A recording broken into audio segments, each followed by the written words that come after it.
প্রয়োজনে মসজিদ 10 বছরে হোক। কি ভাই কথা বলেন না, ঠিক কিনা জোরে বলেন না। আপনাকে রেগে গেছেন নাকি আমার সাথে? হুজুর জানে কাবাঘর আরো বড় হতো। হাতিমে কাবা যেটা কাবার বাইরের অংশ আছে, এটাও কাবাঘরের অংশ। এটাকে সহ মিলে কাবাঘর বানানো হয় নাই, কারণ হালাল টাকা পাওয়া যায় নাই, পরে সন্দেহযুক্ত টাকা আসছে, সে কারণে ওটাকে আর কাবাঘরের ভিতরে ঢুকানো হয় নাই, বাইরে রয়ে গেছে। আল্লাহু আকবার জোরে বলেন না।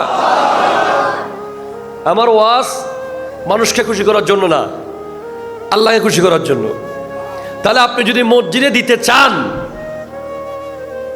আপনাকে প্রথম শর্ত হলো মুমিন হতে হবে।